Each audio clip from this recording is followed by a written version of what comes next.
Hello बच्चों, स्वागत है आप सबका मेरे इस यूट्यूब चैनल पर।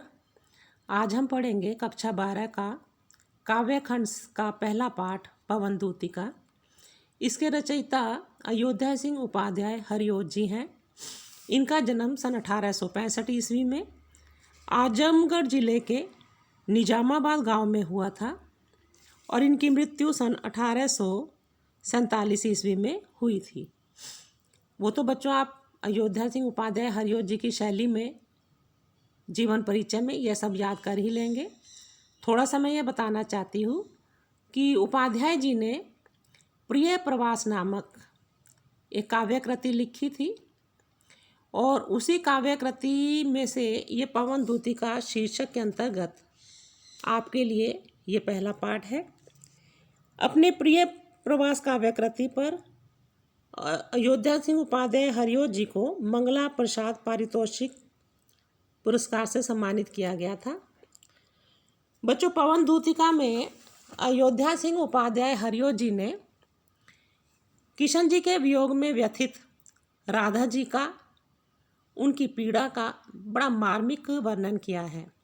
अभी तक हमने जितने भी कवियों की रचनाएं राधा किशन जी के प्रेम के बारे में पढ़ी हैं, उनमें राधा जी के बारे में ज़्यादा नहीं बताया गया। केवल हम इतना ही जानते हैं कि राधा जी या राधिका जी किशन जी की प्रेमिका थी। लेकिन प्रस्तुत कृति में पवन दूतिका में अयोध्या सिंह उपाध्याय हरिओत जी ने राधा जी का बहुत ही सुंदर, लोकोपकारक, लोकहितकारी रूप का वर्णन किया है। हालांकि वो अपने दुख से व्यथित हैं, लेकिन अपने दुख में भी वो दूसरे के दुख को देखना नहीं भूली हैं। तो प्रस्तुत शीर्षक पवन दूतिका में राधा जी के बारे में बताया गया है कि वो अपने भवन में अकेली बैठी हैं। तभी प्रातःकालीन वायु वहाँ आती है और प्रातःकालीन वायु को या पवन को वो अपनी दूतिका बनाकर श्री कृष्ण जी के पास भेजना चाहती हैं और पवन दूतिका के माध्यम से वो अपने हृदय की पीड़ा श्री कृष्ण जी को बताना चाहती हैं। तो जब हम ये पढ़ेंगे तो आप इसमें राधा जी का लोकोपकारक, लोकहितकारी रूप भी देखेंगे। तो चलिए प्रारंभ करते हैं पवन दूतिका।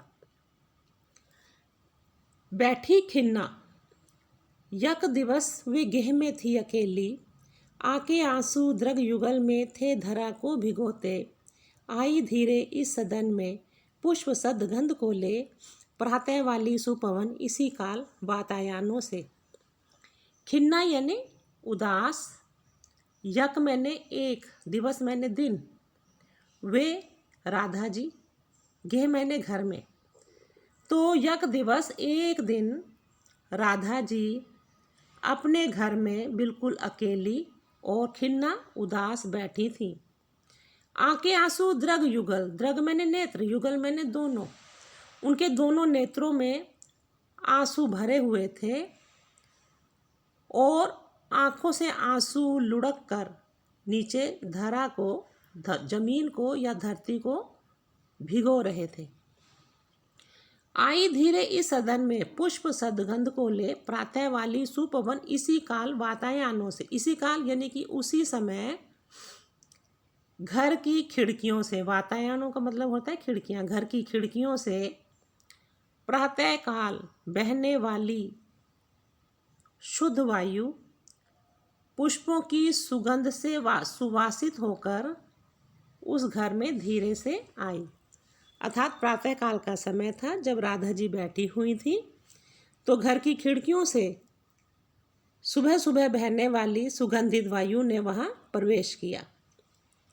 संतापों को विपुल बढ़ता देख के दुखिता हो, धीरे बोली सह दुख इसे श्रीमती राधिका यो। संतापों मैंने दुखों को, विपुल मैंने अधिक। तो जैसे ही वायु ने श्रीमती राधिका जी को स्पर्श किया तो उससे उनका दुख और बढ़ गया। तो अपने दुख को बढ़ता हुआ देखकर राधा जी और दुखी हो गई और वो बड़े दुख से, सदुख मैंने बड़े दुख से राधिका जी ने वायु से कहा,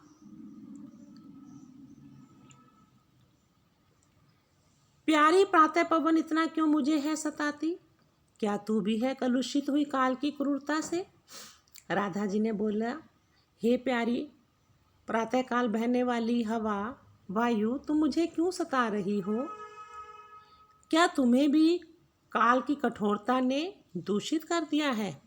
अर्थात जिस प्रकार से इस निर्दयी काल ने मुझे श्री कृष्ण जी के वियोग की पीड़ा दे दी है, क्या इस क्रूर समय ने आपको भी किसी की पीड़ा से दुखी कर दिया है।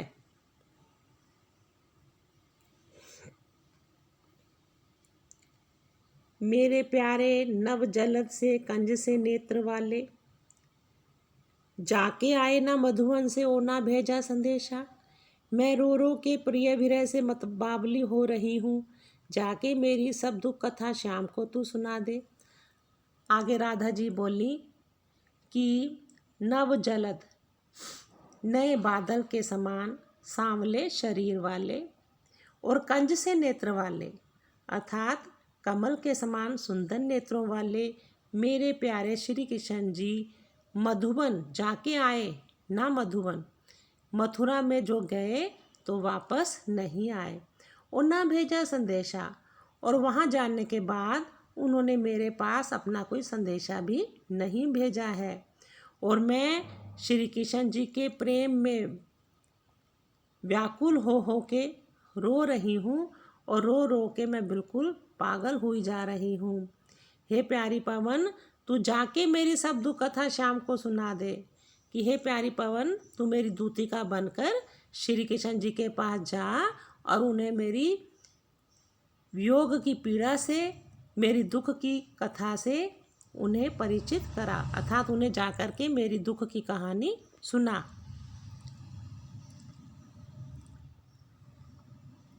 जो ही मेरा भवन तज तू अल्प आगे बढ़ेगी, शोभा वाली सुखद कितनी मंजू कुंजे मिलेंगी। प्यारी छाया मृदुल स्वर से मोह लेंगी तुझे वे, तो भी मेरा दुख लग वहाँ जाना विश्राम लेना।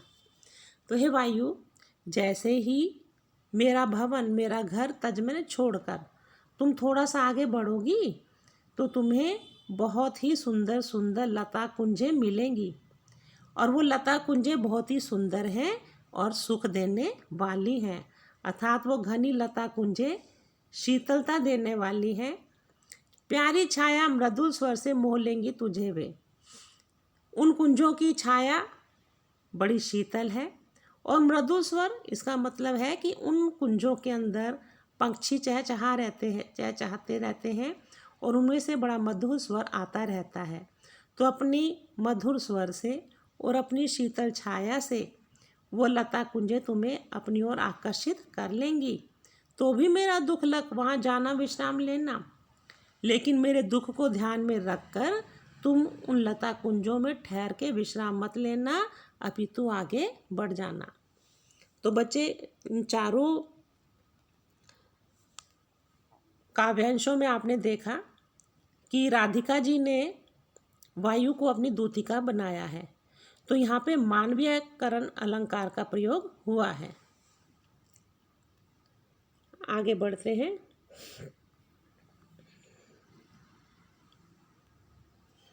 थोड़ा आगे सरसरव का धाम शतपुष्प वाला, अच्छे अच्छे बहुद्रुम लतावन सौंदर्यशाली, प्यारा वृंदा विपिन मन को मुग्धकारी मिलेगा, आना जाना इस विपिन से मुहे माना न होना। आगे राधिका जी कहती हैं कि हे पवन दूतिका, जब तुम थोड़ा सा आगे जाओगी तो बहुत ही सुंदर ध्वनि वाला, सुंदर सुंदर फूलों वाला एक स्थान आएगा। उस स्थान पे बहुत सारे पेड़, द्रुम मैंने पेड़, बहुत सारे पेड़ उगे हुए होंगे, वहाँ पे बड़ी सुंदर लताएं होंगी। उस जगह का नाम है वृंदा विपिन, वृंदा विपिन का वृंदावन। तो जब आप आगे जाओगी तो आपको प्यारा वृंदावन मिलेगा, जहाँ पर बहुत ही सुंदर फूल होंगे, अच्छे अच्छे पेड़ उगे हुए होंगे, सुंदर सुंदर लताएं होंगी। वो वृंदावन मन को मोह लेने वाला होगा। तुम उस वृंदावन से आना जाना जरूर, लेकिन उसके ऊपर मोहित होकर वहीं मत रुक जाना। जाते जाते अगर पथ में क्लांत कोई दिखावे। अब यहाँ से आप देखिए कि राधा जी का लोक हितकारी रूप आपको दिखाई देगा। राधा जी श्री कृष्ण जी के वियोग में दुखी तो अवश्य हैं, लेकिन उन्हें अपने दुख के साथ साथ औरों सामान्य जन की पीड़ा का भी पूरा ज्ञान है। क्या कहती हैं राधा जी कि जाते जाते अगर पथ में क्लांत कोई दिखावे, क्लांत मैंने थका हारा, तो हे पवन दूतिका, जब तुम मथुरा जा रही होंगी श्री कृष्ण जी के पास, तो जाते जाते अगर रास्ते में तुम्हें कोई थका हारा दिखाई दे तो जाके सन्निकट उसकी क्लांतियों को मिटाना। क्लांति थकावट। तो तुम उस थके हारे व्यक्ति के पास जाकर उसको छू करके उसकी थकावट को दूर कर देना। धीरे धीरे प्रेस करके गात उताप होना। गात मैंने शरीर, उताप मैंने गर्मी, और अपने शीतल स्पर्श से उसके शरीर की गर्मी को समाप्त कर देना। सदगंधों से श्रमिक जन को हर्षितों सा बनाना। श्रमिक जन मैंने श्रमिक, मेहनत मजदूरी करने वाले लोग। तो हे वायु, हे पवन, अपनी सुंदर गंध से, अपनी खुशबू से तुम परिश्रम करने वाले थके हारे लोगों की थकावट को दूर करके उन्हें आनंदित कर देना। तो देखिए राधिका जी को रास्ते में परिश्रम करने वाले थके हारे लोगों की पीड़ा का कितनी चिंता है कि वो वायु को ये बताना नहीं भूली है कि रास्ते में अगर कोई थका हारा दिखाई दे तो उसकी थकावट को दूर कर देना। अपनी पीड़ा से भी अधिक वो सामान्य जनों की पीड़ा को महत्व दे रही हैं। मानवीयकरण अलंकार है बच्चों। यहाँ पर आगे क्या कहती हैं राधिका जी?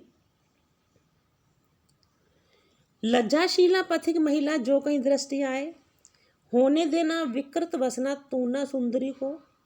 हे वायु, हे पवन दूतिका, यदि रास्ते में तुम्हें कोई लज्जाशील जाती हुई महिला दिखाई दे, कहीं दृष्टि में तुम्हारी आए, अर्थात जब तुम मार्ग में अगर तुम्हें कोई थकी हारी लज्जाशील स्त्री दिखाई दे तो तुम अपनी गति को नियंत्रित कर लेना और उस सुंदर स्त्री के वस्त्रों को मत उड़ाना। जो थोड़ी भी श्रमित वह हो गोद ले शांति खोना। और अगर वह स्त्री थोड़ी भी थकी हुई हो तो अपनी गोदी में लेकर के उसकी थकावट को दूर कर देना और उसके होठों पर और कमल जैसे मुख के ऊपर जो थकावट हो अपने कोमल स्पर्श से उसे मिटा देना। यहाँ पर बच्चों कमल मुख में रूपक अलंकार है, यह आप देख लें। और मानवीयकरण अलंकार तो है ही। कोई क्लांता कृषक ललना खेत में जो दिखाए, धीरे धीरे परस उसकी क्लांतियों को मिटाना। जाता कोई जलद यदि हो व्योम में तो उसे ला, छाया द्वारा सुखित करना तप्त भूतांगना को। आगे राधिका जी कह रही हैं कि हे पवन दूतिका, यदि मार्ग में तुम्हें कोई थकी हारी किसान स्त्री खेतों में काम करती हुई दिखाई दे तो धीरे धीरे उसके पास जाकर उसको स्पर्श करके उसकी थकावट को दूर कर देना। और व्योम में आकाश में अगर कोई बादल तुम्हें जाता दिखाई दे तो अपनी गति से उसे बहाकर ले आना और उस बादल की छाया उस स्त्री के ऊपर करके उस धूप में थकी हारी स्त्री को सुखी कर देना। अर्थात कोई आसमान में बादल हो तो उस बादल की छाया उस स्त्री के ऊपर करके उसको गर्मी से बचाना, उसे सुखी कर देना। यहाँ बच्चों आपका क्लांता कृषक, कोई क्लांता कृषक, इसमें आपका अनुप्रास अलंकार है और साथ ही साथ राधा जी का लोक हितकारी रूप भी हमें दिखाई दे रहा है। आगे क्या कहते हैं? जाते जाते पहुँच मथुरा धाम में उत्सुका हो, न्यारी शोभा वर नगर की देखना मुग्ध होना। तू होवेगी चकित लग के मेरू से मंदिरों को, आभा वाले कृष्ण जिनके दूसरे अर्क से हैं। तो इस प्रकार से चलते चलते हे वायु, जब तुम मथुरा में पहुंच जाओ तो वहाँ की अद्भुत शोभा को देखकर तुम बहुत ही उत्सुक हो जाओगी। अर्थात मथुरा नगरी इतनी सुंदर और भव्य है कि अपनी भव्यता और सुंदरता से वो तुम्हें देखने के लिए उत्सुक कर देगी। तो वहाँ पहुंचकर उत्सुक होकर तुम उसकी सुंदरता भव्यता को जरूर देखना।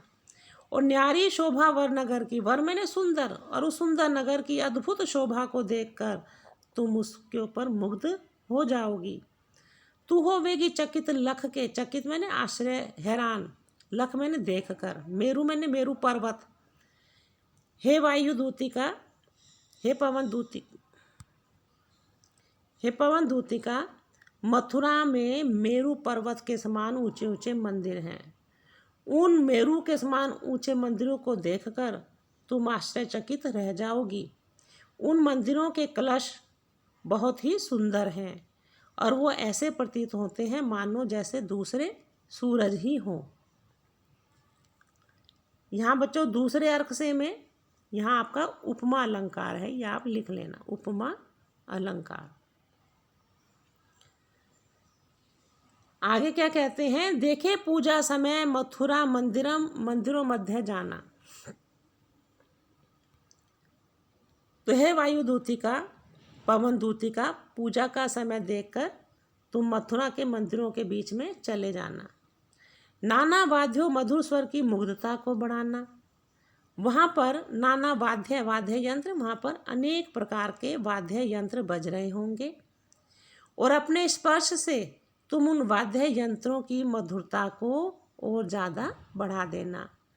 कीवा लेके रुचि तरु के शब्दकारी फलों को धीरे धीरे मधुर रव से मुग्ध हो बजाना। कीवा मैंने अथवा, रुचि तरु किसी सुंदर पेड़ के, ऐसा पेड़ जो तुम्हें सुंदर लगे, उस पेड़ के शब्द उत्पन्न करने वाले फलों को ले लेना और फिर उसके मध्य से गुजरते हुए उस फल को अपनी मीठी मीठी आवाज़ से मुग्ध होकर के बजाना।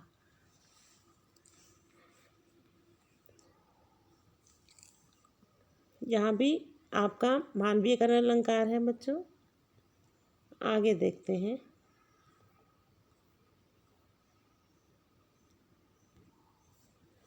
तू देखेगी जलद तन को जावहीं तदगता हो, होंगे लोने नैन उनके ज्योति उत्कीर्णकारी। मुद्रा होगी वरवदन की मूर्ति सी सौम्यता की, सीधे साधे वचन उनके सिक्त होंगे सुधा से।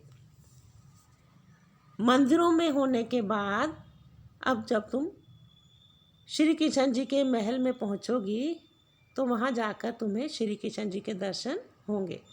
तो तू देखेगी जलद तन को, जलद मैंने बादल, तो बादलों के समान श्यामल वर्ण वाले, श्यामल शरीर वाले श्री कृष्ण जी को जब तुम देखोगी तो तुम वहीं उनके ऊपर मोहित हो जाओगी। तदगता मैंने मथुरा में पहुंचकर वहाँ के वातावरण में जब तुम ढल जाओगी और वहाँ जाकर जब तुम श्यामले शरीर वाले श्री कृष्ण जी को देखोगी तो तुम उनके ऊपर मोहित हो जाओगी। होंगे लोने नयन उनके ज्योति उत्कीर्णकारी, उन श्री कृष्ण जी के नेत्र बहुत ही सुंदर होंगे और उनके नेत्रों से प्रकाश फैल रहा होगा, प्रकाश चारों तरफ फैल रहा होगा।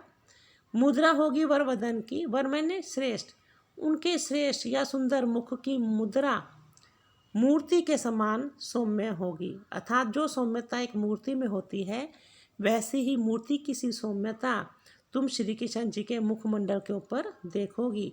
सीधे साधे वचन उनके सिक्त होंगे सुधा से, और वो जो सीधे सादी बातें कर रहे होंगे उनकी वो बातें प्रेम रस के अमृत से सींची हुई होंगी। अर्थात तुम्हें ऐसा अनुभव होगा मानो उनके मुख से अमृत की वर्षा हो रही हो। यहाँ भी आपका उपमा अलंकार है। इसके अलावा बच्चों यहाँ भी आप देख लीजिए, यहाँ भी आपका उपमा अलंकार है। और यहाँ जलद तन, यहाँ आपका रूपक अलंकार है। आगे क्या कहती है राधा जी, नीले फूले कमल दल सी गात की श्यामता है, पीला प्यारा वसंत कटी में पहनते हैं फबीला। नीले फूले, नीले नीले रंग के फूले मैंने खिले हुए। कमल दल कमल के समूह।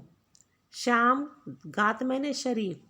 राधिका जी पवनदूती को बता रही हैं कि श्री कृष्ण जी के शरीर की श्यामलता नीले खिले हुए कमल के फूलों के समान है, अर्थात उनका शरीर का रंग नीले खिले हुए कमल के फूलों के समान सांवले रंग का है। पीला प्यारा वसंत कटी में पहनते हैं फबीला। फबीला मैंने जचने वाला, बहुत सुंदर। कटी मैंने कमर में, वसंत मैंने कपड़ा। वो अपनी कमर में बहुत ही सुंदर लगने वाला पीले रंग का प्यारा सा वस्त्र धारण किए रहते हैं। छूटी काली अलख, अलख मैंने लठ। और बालों की काली खुली हुई लट उनके मुंह पर पड़ी रहती है, जो उनकी सुंदरता को और ज़्यादा बढ़ाती है, अर्थात घुंघराले बालों की लट उनके मुख पे आकर के उनकी सुंदरता को और बढ़ा देती है। और सदवस्त्रों में नवल तन की फूटती सी प्रभा है। और उन्होंने जो बहुत सुंदर वस्त्र पहने हुए हैं, उन सुंदर वस्त्रों में से उनके सुंदर शरीर की कांति, उनके सुंदर शरीर का प्रकाश फूट करके बाहर आता हुआ प्रतीत होता है। तो यहाँ भी बच्चों आप देख लीजिए, यहाँ पे आपका उपमा अलंकार है और इस पंक्ति में भी आपका उपमा अलंकार है और मानवीय अलंकार तो साथ ही साथ पूरे पवनदूतिका में है। तो बच्चों अभी मैंने केवल 12 तक ही आपको ये पढ़ाया है, क्योंकि वीडियो लंबी हो जाएगी। शेष भाग मैं दूसरी वीडियो में आपको पढ़ाऊंगी। बच्चों आपको ये वीडियो कैसी लगी? यदि अच्छी लगी है तो ज़रूर इस वीडियो को शेयर करें, लाइक करें और मेरे चैनल को ज़्यादा से ज़्यादा सब्सक्राइब करें और अपनी सहेलियों से भी सब्सक्राइब कराएं। जय हिंद, जय भारत।